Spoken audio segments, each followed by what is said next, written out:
Room में जो wish करोगे वो विश फुलफिल हो जाएगी। तो एक सिचुएशन आती है कि पर्सन उस रूम में पहुंचता है, बोलता है अरे आज मुझे कुछ पीने को मिल जाता, मैं कंफर्ट में आ जाता। देखता है सामने बोतल रखी है, तो उसे लगता है मेरा दिमाग ख़राब हो गया, ये शायद पहले से रखी हुई। फिर वो ट्राई करता है, पैसे मिलते हैं उसको। जो उस रूम में बैठ के विश करो वो पूरी होती थी। कपल बहुत खुश, उन्होंने बकेट भर भर के डायमंड, गोल्ड, ज्वेलरी, कैश तो उन्होंने इतना कर लिया कि उनका पूरा लगभग घर भर जाए, इतना कैश उन्होंने विश करके मांग लिया। खाना पीना, कहीं बाहर नहीं जा रहे थे। एक दिन पर्सन को जाना पड़ता है बाहर कार सर्विस के लिए, कुछ काम था। मार्केट जाता तो 2-3 गड्डी लेके मार्केट निकल जाता, आज तो बहुत सारी शॉपिंग करके आएंगे। जब पैसे निकालने की बारी आती, जेब में हाथ डालता, वहाँ कुछ नहीं होता है, खाली जेब। उस रूम की विशेषता ये थी कि उस रूम में आप जो मांगना चाहो आपको मिलेगा, लेकिन वो घर की प्रेमिसेस के अंदर ही रहेगा, जैसे ही बाहर निकले वो गायब हो जाएगा। तो एक्चुअली हम सब लोग एक ऐसे ही बहुत बड़े से रूम में हैं। ये संसार हम सब का रूम है और हम अपने किसी और एक्सपीरियंस से इस एक्सपीरियंस में आ गए। This is physical experience. अब तक आपसे मैंने वो स्टोरी शेयर नहीं की है, कभी करेंगे, टाइम मिलेगा तो ये एक बहुत बड़ा रूम है। यहाँ आप जो चाहोगे वो आपको मिल जाएगा, जितना चाहो उतना मिल जाएगा, जितनी देर चाहो उतनी देर भोगो। कंडीशन एक ही है, इससे बाहर नहीं ले जा सकते आप। जो यहाँ का है आपको वो यहाँ छोड़ के जाना पड़ेगा। तो इस इंसाइट के साथ हम शुरू करते हैं अपना स्थित प्रज्ञ दर्शन। अब दोनों सेनाओं के बीच में अर्जुन अपने मित्र, अपने साले, अपने दोस्त कृष्ण के साथ खड़े हैं और बिल्कुल डिप्रेस हैं। कह रहे मेरे से नहीं होगा ये युद्ध वगैरह। भगवान कृष्ण ने समझाया बुझाया कि देखो ये जो तुम सोच रहे हो कि इनको मारेंगे और ये मरेगा, ये सब तो मरे मराए हैं, तुम चिंता मत करो। आत्मा ना मरती है ना जीती है, वो तो ना जन्मती है ना मरती है, वो तो शाश्वत है। शरीर है, बदलता है। बहुत सारा ज्ञान आप लोगों को पता होगा ना कि नए शरीर में आत्मा प्रवेश करती है। तुम तो बिल्कुल योगी की तरह, स्थित प्रज्ञ की तरह काम करो। अब अर्जुन को प्रश्न आया। अर्जुन प्रश्न करने में बड़े अच्छे हैं। कहते कि भगवान आप एक बात बताओ कि ये जो स्थित प्रज्ञ आप बोल रहे हो, योगी बोल रहे हो, स्थित प्रज्ञस्य का भाषा समाधिस्तस्य केशव स्थितधि किम प्रभाषेत किमासीत व्रजेत किम। ये जो स्थित प्रज्ञ है इसकी क्या भाषा है, कैसे बोलता है, ये कैसे बैठता है, कैसे उठता है, कैसे चलता फिरता है, इसके जीवन के उठने चलने फिरने के लक्षण बताओ तो मैं कॉपी कर लूँ, मैं भी स्थित प्रज्ञ कहलाऊँगा। सारे बोलना बाहर है, उठना बैठना बाहर है, व्यवहार बाहर है, सारी चीज़ें अर्जुन ने जो पूछी बाहर की पूछी। भगवान मुस्कुराए होंगे और आराम से आंसर किया उन्होंने आंसर किया, वो बहुत मीनिंगफुल है। प्रजाहाति यदा कामान सर्वान पार्थ मनोगतान आत्मन्येव आत्मनः तुष्टः स्थित प्रज्ञस्तदोच्यते। कि जब मनुष्य मन में स्थित अपनी समस्त कामनाओं को त्याग देता है, ठीक है, और आत्मा से आत्मा में संतुष्ट रहता है, वो स्थित प्रज्ञ होगा। अब ये जो मैंने शुरू में स्टोरी बताई ये कॉम्प्लीमेंट करती है इस श्लोक को। कामनाएं कौन त्याग सकता है? जो इस क्लैरिटी पे पहुंच चुका है कि सब यहाँ का यहाँ ही रह जाना है। हम इस प्रेमिसेस से बाहर, इस फिज़िकल वर्ल्ड के बाहर कुछ भी फिज़िकल लेके नहीं जा सकते। जो है यहाँ का यहीं छोड़ना है। जिसको ये क्लैरिटी आ गई वो तो आराम से कामनाओं से फ्री हो जाएगा। लेकिन जिसको अभी ये लग रहा है नहीं नहीं, हम यहाँ अपने नाम की यहाँ पर ना एक पट्टी लगवा देते हैं मंदिर में, ये पुण्य मेरे साथ जाएगा, ये पाप मेरे साथ जाएगा, ये पुण्य मेरे साथ जाएगा, कुछ भी साथ नहीं जाता। जो है जब तक आपको लग रहा है आप पाप साथ लेके जाओगे, आप पाप साथ लेके नहीं जाओगे, आप यहीं रहने वाले हो। जब तक लगेगा कि मैं पुण्य साथ लेके जाने वाला हूँ, नहीं लेके जाने वाले हो, आप इधर ही रहने वाले हो। जब तक आपको या हमको किसी को भी संसार से आसक्ति है, इधर ही रहने वाले हैं, कहीं नहीं जाने वाले। जो अब ये पता कैसे चलेगा? ये पता चलेगा ध्यान करते करते, अभ्यास करते करते। जिस दिन आप शरीर के भाव से, उसको हम बोलते हैं देहाध्यास। संस्कृत में या शास्त्र की भाषा में बॉडी एक्सपीरियंस को हम बोलते हैं देहाध्यास। मैं शरीर हूँ, ये शरीर मेरा है, ये जो बॉन्डिंग हमने पकड़ी हुई है इसको देहाध्यास बोलते हैं। देहाध्यास छूटता है गहरे ध्यान की अवस्था में, गहरी भक्ति की अवस्था में, गहरी समाधि की अवस्था में। तो जब देहाध्यास छूटेगा, अचानक आपको याद आ जाएगा, अरे मेरा सोर्स कहीं और है, मैं तो यहाँ पे ट्रैवलर हूँ, ये मेरी सराय है, मैं यहाँ थोड़े टाइम रुका हुआ हूँ, तो मैं सलीके वाला ट्रैवलर हूँ। ऐसा ट्रैवलर नहीं हो कि गुटखा खाया ऐसे करते घूम रहे हैं। होते हैं ना कुछ लोग, जहाँ जाते हैं वहाँ गंदगी करते हैं। तो हम वैसे ट्रैवलर नहीं, हम जहाँ जाएंगे वहाँ खुशबू बिखेरेंगे, वहाँ कुछ अच्छा करेंगे। तो इस होश के साथ जब हम जीवन जीते हैं, तब स्थित प्रज्ञता हमारे स्वभाव में सहजता से आ जाती है। उसके लिए बहुत अधिक प्रयास नहीं करना पड़ता। तो प्रजाहाति यदा कामान सर्वान पार्थ मनोगतान, मन में स्थित समस्त कामनाओं को हे पार्थ जब तुम त्याग दोगे, आत्मन्येव आत्मनः तुष्ट स्थित प्रज्ञस्तदोचिते। आत्म शब्द को उन्होंने 2 बार यूज़ किया कि स्वयं से स्वयं में संतुष्ट रहना है।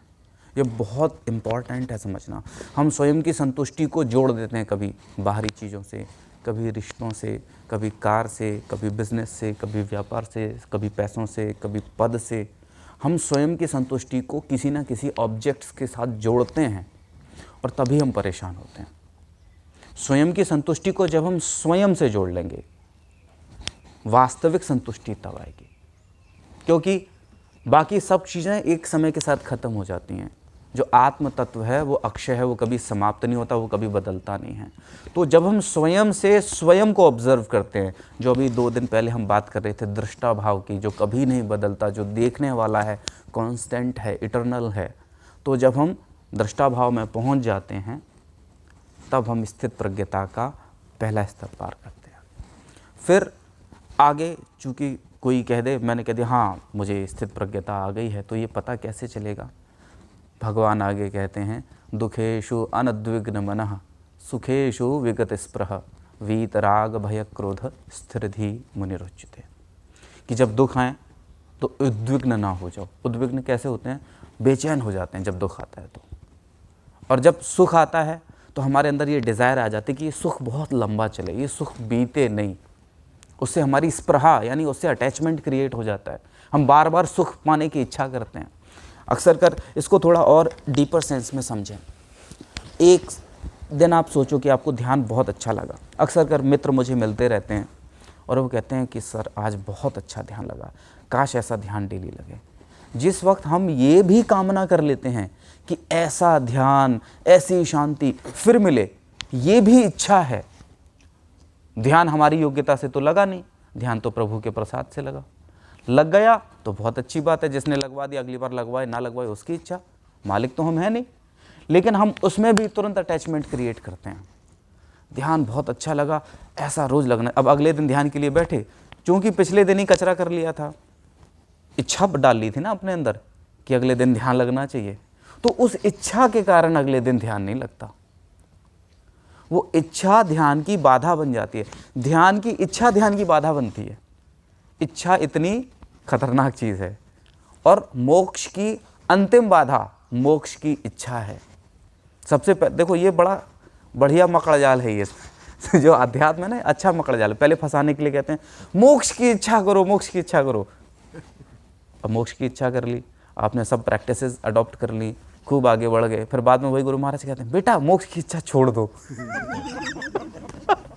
क्यों? यही इच्छा तुम्हारी बाधा है। It is something like that कि आप अपने घर से निकले, एक कार में बैठे, ठीक है, और कार में बैठ के आप यहाँ तक आए, लेकिन अपने रूम तक पहुँचने के लिए, इस योगा हॉल तक पहुँचने के लिए आपको कार छोड़नी पड़ती है।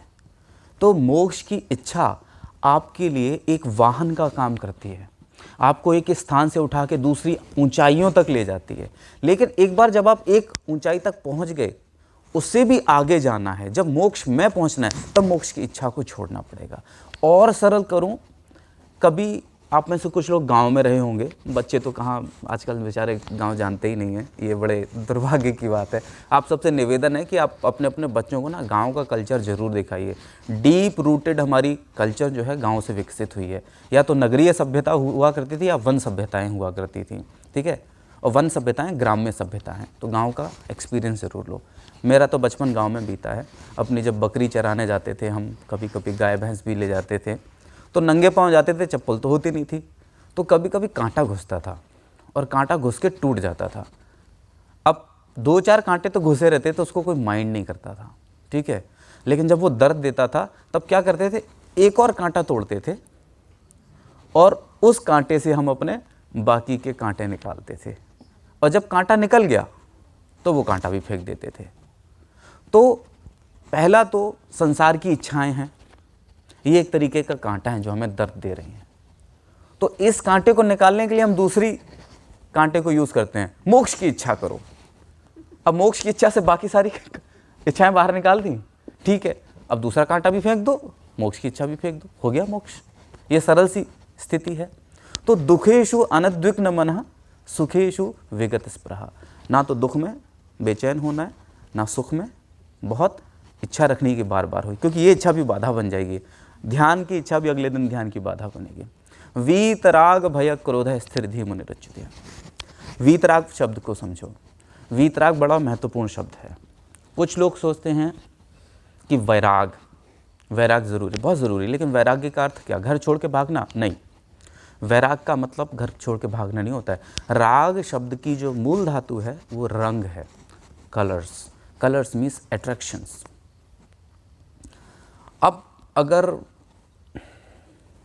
कोई बहुत हार्मोन्स जिसके बहुत बढ़े हुए हैं, थोड़ी वल्गर लैंग्वेज है सॉरी, लेकिन बहुत रियलिस्टिक है, वो हार्मोन्स जिसमें बहुत बढ़े हुए हैं, लड़का हो लड़की हो, तो वो हर एक किसी में ना प्रेम, प्रेमिका और प्रेमी ऐसा ही एक विजन देखते हैं। पूरे संसार में वो पॉसिबिलिटी ढूंढते हैं कि मेरा पॉसिबल बॉयफ्रेंड कौन होगा, मेरे पॉसिबल गर्लफ्रेंड कौन होगा, क्योंकि दृष्टि पे किसका चश्मा लगा हुआ है, दृष्टि पे एक हार्मोन का चश्मा लगा हुआ है।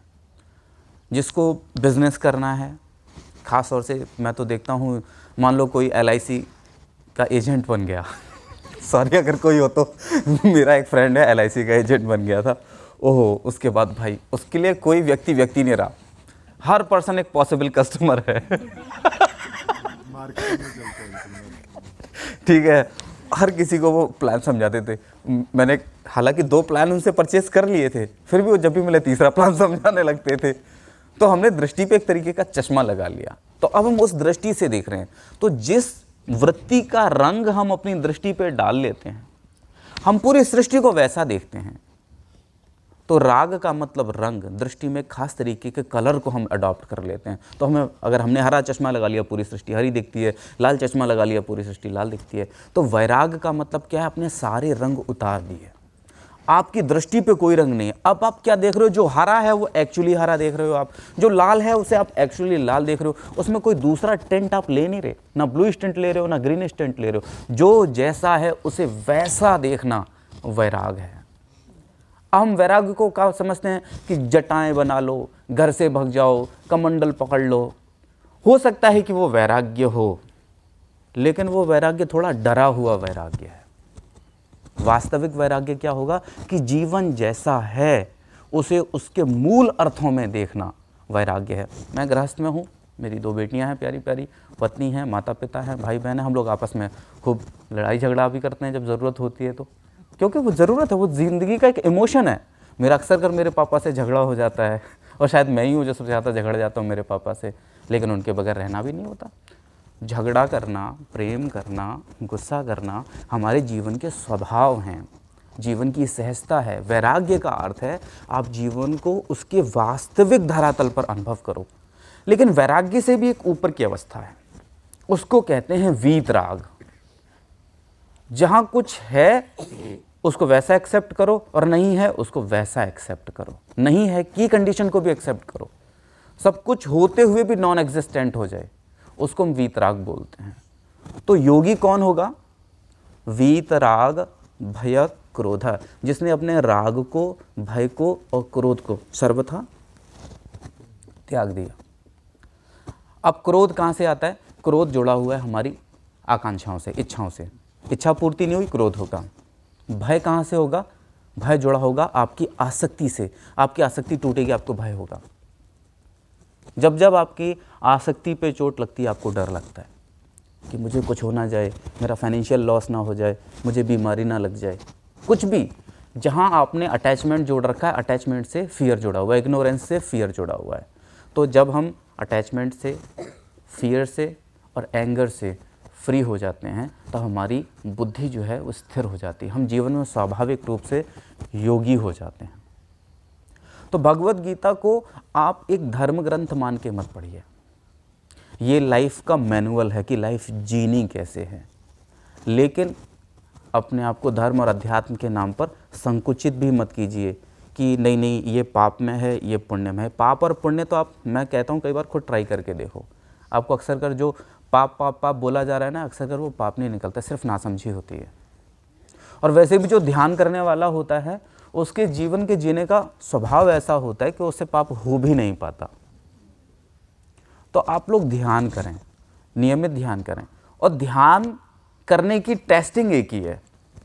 आपका ध्यान गाढ़ा हुआ, आपका ध्यान स्थिर हुआ, टेस्टिंग उसकी एक है कि आपके व्यवहार में प्रेम प्रकट होगा।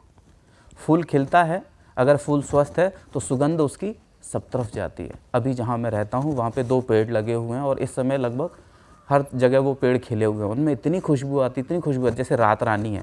जय उसके पास क्या रात की खुशबू होती है, उसकी बेला है, चमेली है, खुशबू है उसमें। तो ध्यान की भी एक सुगंध है। ध्यान की सुगंध को हम प्रेम बोलते हैं, और वो फिर सुगंध सब पे फैलती है। ऐसा नहीं है कि नहीं नहीं ये मेरी खास हैं, इनको मैं प्रेम करूँगा, अरे ये मेरे खास नहीं है, इनको मैं प्रेम नहीं करूँगा। ऐसा नहीं होता। ध्यानी प्रेम करता है सभी को, क्योंकि वो उसका स्वभाव बन जाता है, वो मजबूर है सबको प्रेम करने के लिए। वो डिफ्रेंशिएट नहीं करता, क्योंकि आगे भगवान श्री कृष्ण कहते हैं कि जो स्थित प्रज्ञ है उसका कोई अपना नहीं है, उसका कोई पराया नहीं है। वो सबके प्रति मोह रहित हुआ वर्ताव करता है, सबके प्रति उसका हृदय खुला हुआ। क्योंकि वो क्या देख रहा है? वो देख रहा है कि प्रत्येक जीव उस सनातन तत्व का अभिव्यक्ति है, परमात्मा का अभिव्यक्ति है। तो वो सब में उस दिव्यता को देखता है। इसलिए उसका ना ये छोटा, ये बड़ा, ये काला, ये गोरा, ये मेरा, ये पराया, ये भाव उसका गिर जाता है। तो जब तक प्रेम व्यवहार में और आंतरिक चेतना में, अंतर में आत्म ध्यान न स्थिर हो जाए, तब तक रुकना नहीं, अपने आप को भ्रम में डालना नहीं। ठीक है? और आपका ध्यान 24 घंटे सधे। इसी प्रार्थना के साथ मेरे शब्दों को मैं विराम देता हूँ। I belong to you, we are one.